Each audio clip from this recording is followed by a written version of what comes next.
Welcome po sa Pinoy Chewing Mind. Sa video pong ito ay sandali pong pag-uusapan natin ang bakuna. Kasi po marami po ang medyo naguguluhan o nagdududa at hindi sigurado kung magpapabakuna po sila laban sa coronavirus disease. Una po sa lahat ay kailangan nating malaman ng kunting pagkakaiba ng immunization at vaccination. Sa wikang Tagalog ay parang walang gaanong pagkakaiba dahil ang immunization ay pagpapabakuna pa rin. Kaya lang kung pag-usapan ng immunization sa mga batang maliliit pa, pwedeng oral o iniinom na parang tableta at pwede rin na sa pamamagitan ng bakuna kung saan itinutusok ang gamot sa katawan ng tao gamit ang isang syringe.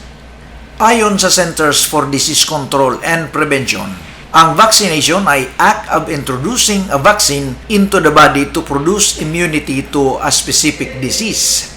Ibig sabihin, ito ang proseso ng pagpapapasok ng isang sustansyang nakakapagpalakas sa immune system ng isang tao upang hindi na magambala pa ang kanyang katawan ng virus na target ng sinasabing bakuna. Para bang nilalagyan ng napakalaki at makapal na pader upang harangin ang virus. At dahil nga maaring matindi ang side effect nito, kailangan gawin ito sa pamamagitan ng syringe o injection. Sa pamamagitan ng vaccination, mas bumababa ang tsansa na magkaroon ng infection ang isang tao dahil nga malakas ng kanyang immune system. Hindi na siya basta-basta tatabla ng virus, bakterya o mikrobyo na siyang sanhi ng sakit. At ayon pa rin sa Centers for Disease Control and Prevention, ang immunization ay process by which a person becomes protected against a disease through vaccination. The term is often used interchangeably with vaccination or inoculation. A vaccine is what initiates the process of immunization. Ibig sabihin, kapag ikaw ay nabakunahan na, magiging immune ka na sa virus na target ng bakuna. At lalong mas maliwanag kung sasabihin natin na kung ikaw ay binakunahan na, wa-effect na sa iyo ang virus na siyang dahilan ng sakit. Gets nyo po? Sa isang banda, maraming nag-aakala na pambata lang ang bakuna. Ngunit kahit tayo ay medyo nagkakaedad na, malaking tulong pa rin sa atin ang bakuna. Siguro naman po ay narinig nyo na ang ginagawang pagbabakuna sa mga senior citizens. Ayon po sa mga taga-Department of Health, ang bakuna para sa mga medyo may edad na ay tinatawag na flu shot. Ginagawa ito upang makaiwas sa sakit na trangkaso. Sabi nga nila, mas mabuti daw kung magpapabakuna ang mga seniors laban sa trangkaso taon-taon dahil patuloy na nag-iiba at lumalakas ang strain ng virus na nagdadala ng sakit na ito. Alam naman po natin na itong mga may edad na ay medyo humihina ng resistensya laban sa mga sakit. Kaya, kailangan ang bakuna laban sa flu. Pero ang tanong po ay ganito, hindi na ba magkakasakit ang taong nabakunahan na? Aba, magkakasakit pa rin po. Kaya lang mas makabubuti pa rin ang mayroong proteksyon laban sa mga sakit na maaring dumapo sa atin kagaya ng trangkaso o sipon. Alam niyo po, hindi naman masyadong ipinapaliwanag ang paggawa ng bakuna na ito ay kadalasang ginagawa mula sa mikrobyo at virus. Kaya kung pag-aaralan nating maigi, para bang lumalabas na virus laban sa virus o mikrobyo laban sa mikrobyo.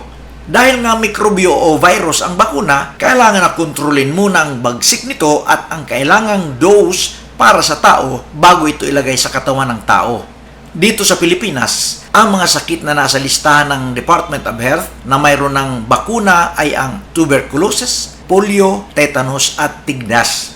Ang dengue mayroon na sana, subalit naon siya dahil sa kontrobersya ng dengvaxia.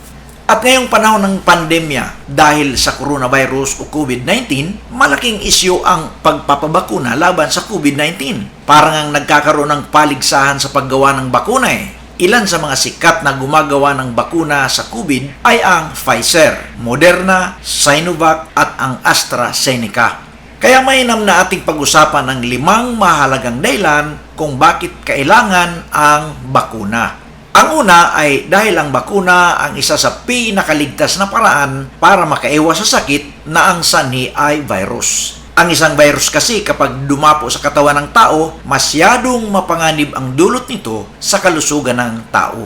Pangalawa ay hindi garantiya ang malakas na resistensya dahil kahit na malusog tayo ay posible pa rin na magkasakit tayo. Kaya malaki ang may tutulong ng bakuna upang lalong makaiwas sa sakit. Mas malawak kasi ang proteksyon na maibibigay ng bakuna sa katawan natin. Pangatlo ay magiging panatag ang kalooban natin kung nabakunahan tayo laban sa sakit na dala ng virus. Pangapat ay mas maliit ang tsansa na magkaroon ka ng sakit kasi dahil sa bakuna, hindi na kailangan pang magproblema sa pagbibili ng gamot. Kagaya na halimbawa kung nabakunahan ka na laban sa polio, hindi mo na kailangan bumili ng maraming gamot laban sa polio. At panglima, dahil nga may pandemya tayo ngayon, kapag ikaw nabakunahan na, panatag din ang loob ng gobyerno. Kasi nga, hindi ka na ituturing na maaring maging carrier ng virus. Sa kabilang banda, hindi may kakaila na kung pag-uusapan ng bakuna sa COVID-19, mas marami ang takot at hindi gusto magpabakuna. Paglilinaw lang po, bawat isa sa atin ay may karapatan na tumanggi o sumang-ayon sa bakuna. Nilinaw ng gobyerno na hindi pipilitin ang ayaw. At kunting paalala po, kahit sinong doktor ang tanungin natin, sasabihin nila na pagkatapos mabakunahan ng isang tao, maaaring lagnatin siya. Pwede ring mamaga at manakit ang kalamnan na naturukan nito at pwede ring magkabutlig. Subalit hindi naman dapat ikatakot ito sapagkat sadyang mayroon talagang epektong kagaya nito ang bakuna. At sakaling medyo masakit ang turok ng karayom, panandalian lamang po ito. At yan po, sana ay mayroong naitulong ang video ito upang madagdagan ang ating nalalaman tungkol sa bakuna.